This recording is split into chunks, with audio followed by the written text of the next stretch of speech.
Pant లెక్క కనబడుతుంది ఇది. అట్లా ఉంటుంది మనతో. బాక్స్ తీసుకొని వస్తా, ఓకేనా? హాయ్ ఫ్రెండ్స్, ఇది వచ్చేసి ఇడ్లీ బ్యాటర్ అంటే ఇడ్లీ పిండి. సో ఇడ్లీ పిండితోటి ఇడ్లీ కాకుండా ఇలా 2 బ్రేక్ఫాస్ట్ అనేది చేసుకోవచ్చు. ఒకటి దోశ, ఇంకొకటి పొంగనాలు. మా సైడ్ అయితే పొంగనాలు అంటారు, మరి మీ సైడ్ ఏమంటారో కామెంట్ చేయండి. ఇది ఒక సైడ్లే తెలంగాణ, ఓకేనా? ఆంధ్రాలో డిఫరెంట్గా అంటారు, తెలంగాణలో డిఫరెంట్గా అంటారు. అబ్బా, వరంగల్ సైడ్ వచ్చేసి పొంగనాలు అంటారు. ఓకే, సాల్ట్ వేసినాను. దీనికి తగినంత సాల్ట్ వేసుకోవాలి. ఫస్ట్ సాల్ట్ వేసుకోవాలి. బ్యాటర్లో కొంచెం ఆయిల్ వేయాలి. ఆయిల్ వేస్తే దోశ అనేది క్రిస్పీగా వస్తాయి. ఓకే, ఇడ్లీ బ్యాటర్లో ఇప్పుడు నేను ఓన్లీ 2 ఇంగ్రీడియంట్స్ యాడ్ చేశాను. ఒకటి సాల్ట్, టేస్ట్కి తగినంత సాల్ట్ వేసాను, అండ్ కొంచెం ఆయిల్ వేసాను. సో ఇప్పుడు డైరెక్ట్ వేసేద్దామా?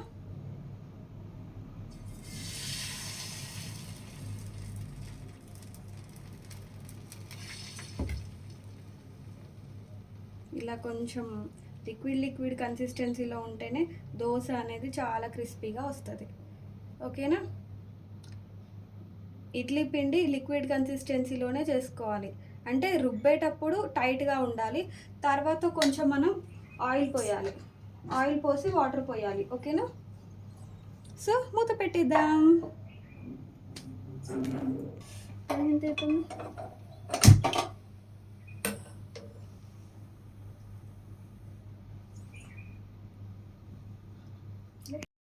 గుంట పొంగనాలు చేసేటప్పుడు ఫస్ట్ ఏం చేయాలి అంటే ఈ గుంటల మధ్యలో ఒక్కొక్క చుక్క 1 to 2 drops ఆయిల్ అనేది ఇట్లా పోసుకోవాలి. అది ప్యాన్ అనేది వేడైన తర్వాత. చాలామంది ఏం చేస్తారు అంటే ఆయిల్ పోయకుండా డైరెక్ట్గా వేసేస్తారు, తెలియని వాళ్ళు. అప్పుడు ఏమవుతుంది అంటే అది మొత్తం అతుక్కపోతుంది.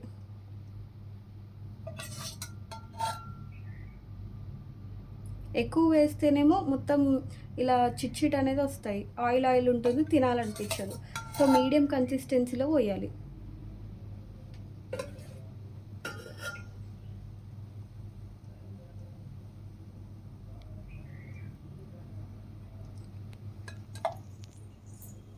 సో ఇప్పుడు ఈ పోసిన ఆయిల్ని ఏం చేయాలి అంటే ఇలా రౌండ్గా తిప్పేసుకోవాలి. ఇలా రౌండ్గా తిప్పేసుకుంటే ఈ పెనం చుట్టూ అంటే ఈ రౌండ్ చుట్టూ మొత్తం ఆయిల్ అనేది ఉంటుంది. అదే మీరు నార్మల్గా పోసి డైరెక్ట్గా పెడితే ఒకటే ప్లేస్లో అనేది ఉంటుంది. దానికి దీనికి డిఫరెన్స్. ఓకే, సో ఆయిల్ అనేది కొంచెం వేడైన తర్వాత అప్పుడు మనం పిండి అనేది వేసుకుంటే ఇలా పొంగిపోద్ది.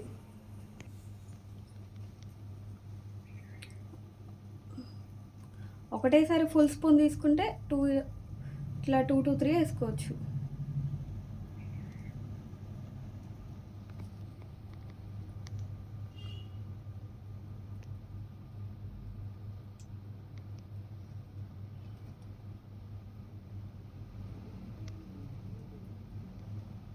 ఇట్లా ఆయిల్ అనేది పైకి వస్తే అప్పుడు టిఫిన్ అనేది టేస్టీగా ఉంటుంది.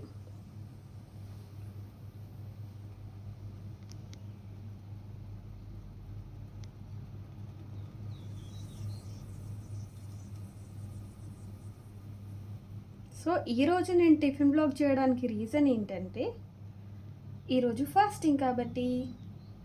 సో ఫాస్టింగ్ రోజు అందరికీ క్రేవింగ్స్ అనేది ఉంటాయి కదా. సో క్రేవింగ్స్ కంట్రోల్ అవుతుంది, అలాగే హెల్దీ బ్రేక్ఫాస్ట్ తిన్నట్టు ఉంటుంది. సో ఇక్కడ మన పేపర్ దోశ రెడీ. సో మన పేపర్ దోశని ఇప్పుడు మనం ఏం చేయాలి అంటే కొంచెం ఇలా జస్ట్ ఇలా ఆయిల్ పోసుకోవాలి చుట్టూ. చూసారా, బ్యాటర్ డిఫరెన్స్ కూడా ఏమీ తెలియట్లేదు.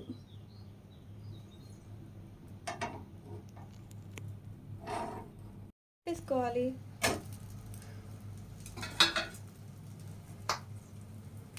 సో చూసారా, ఇడ్లీతో వేసిన బ్యాటర్ తోటి వచ్చిన దోశకి అండ్ నార్మల్ బ్యాటర్ తోటి వేసిన దోశకి డిఫరెన్స్ ఏం లేదు. సో ఒక్కసారి మీరు కూడా ఇలా ఇంట్రో ట్రై చేయండి. పొంగనాల గురించి చెప్పడం మర్చిపోయాను, అందుకే బాయ్ అన్నాను. సో ఇక్కడ ఏంటంటే బ్యాటర్ ఇంకా ఉడుకుతుంది, బాయిలింగ్ స్టేజ్లోనే ఉంది. ఒక 5 to 10 మినిట్స్ అనేది టైం పడుతుంది ఒక్కొక్క వాయిలో.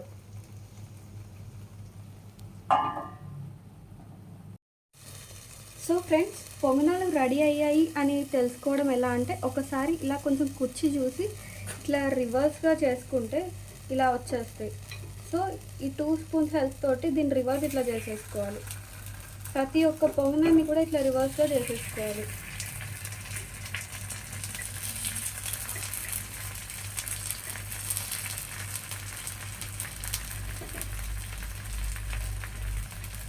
సో ఇదంతా ప్రాసెస్ వచ్చేసి లో ఫ్లేమ్లోనే చేసుకోవాలి. టైం అవుతుంది కదా అనేసి హై ఫ్లేమ్లో చేసేసుకుంటే పొంగనాలు మాడిపోతాయి. సిమ్లోనే చేసేసుకోవాలి. పొంగనాలు బంగారాలు అయితే ఎస్.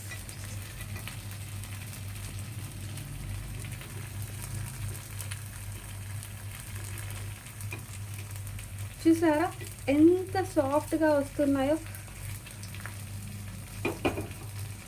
ఇప్పుడు ఫస్ట్ మనం స్ట్రైట్గా వచ్చేసి ఇప్పుడు ఆల్మోస్ట్ 5 మినిట్స్ పడుతుంది. సో ఇంత తిరిగిన తర్వాత ఇంత టైం అనేది అవసరం లేదు.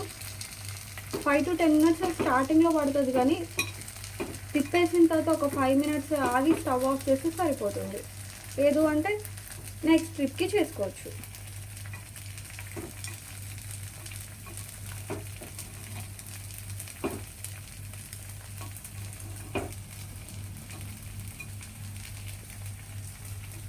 తిప్పేసుకోవాలి. తిప్పేసిన తర్వాత మళ్ళీ ప్లేట్ పెట్టాల్సిన అవసరం లేదు.